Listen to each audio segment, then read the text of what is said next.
جريمة صارت في مصر عندها نهارين، هزت مواقع التواصل الاجتماعي في كل الدول العربية. الناس الكل يحكيوا على جريمة سوهاج المصرية. أو باش نحكي لكم الحكاية باختصار وبالتونسي، واللي يحب أكثر تفاصيل على الحادثة هذه يدخل لليوتيوب ولا تيك توك ولا فيسبوك، يكتب جريمة سوهاج المصرية تو يلقى أكثر تفاصيل على الحكاية هذه. السيد اللي تشوف فيه قدامكم في التصويرة هذا اسمه محمد ناصر، معرس عنده قريب العامين. خرج لليبيا، مشى يخدم باش يحسن في الوضعيه الماديه نتاعو. يكلم اخوه الكبير يقول له: يا محمد، راهي فما حركه مش عاديه في الشقه نتاعك اللي تسكن فيها، راه فما رجال قاعدين يطلعوا لك لدارك. محمد ما صدقش.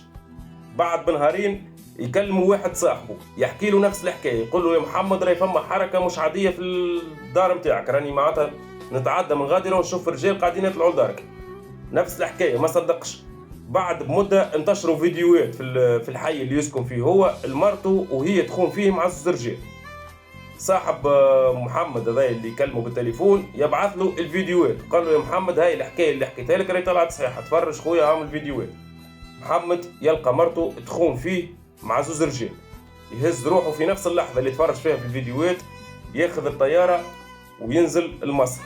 مشى لمرته ديريكت للدار، واجهها بالفيديوهات، فرجت في الفيديوهات واستعرفت اللي هي تخون فيه مع الميكانيسيان اللي تحته. قالت له: راهو عندي مده راني على علاقه معاه، راهو صورني بالفيديو، وراهو ولا يبتز فيا ويطلب في فلوس، وكي ما عطاتوش فلوس ولا جاب لها صاحبه، ولت معناتها ترقد مع صاحبه زاد، وصورها فيديو مره اخرى، وبعد رجع يبتز فيها بالفلوس. كي ما عطاتوش فلوس ولا هبط الفيديوهات في مواقع التواصل لين وصلوا لمحمد. محمد بعد ما خذا الاعترافات نتاعها وسجلها صوت وصوره، ذبحها وطعنها بعده طعنات في بدنها وتاكد اللي هي ماتت. من بعد يهز روحه ويهبط للميكانيسيان اللي خانته معاه، اللي هو رجب اللي في التصويره هذا، يكمل يدغروا بالسكينه ومن بعد يقتلوا ومن بعد يقصلوا القضيب نتاعو. ونفس الحكايه يتعدى للمتهم الثالث اللي هو اسمه محمد، اللي زاد نفس الحكايه يقدم عمارته، يقتلوا. ونفس الطريقه اللي قتل بها رجب الاول يقتل بها محمد، ونفس الحكايه يزيد يقصلوا قضيبه.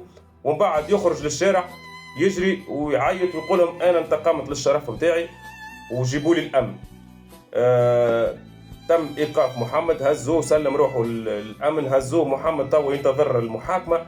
الحاجه اللي الباهيه انه قاعد نشوف في الصفحات المصريه واغلبيه المصريين واغلبيه الناس في الدول العربيه الكل متعاطفين مع محمد. وانا واحد من الناس نحكي على روحي، ما نعرفش عليكم انتم، معناتها كل واحد ينجم يعطيني رايه. وكان جيت انت في بلاصه القاضي شنو تنجم تحكم على السيد هذا محمد اللي انتقم للشرف نتاعو؟ شنو تنجم تحكم عليه؟ انسان مسكين تعب، مشى ليبيا يخدم يندب يقلد على ايامه باش يبعث لها فلوس باش هي تلبس وتشرب وتاكل.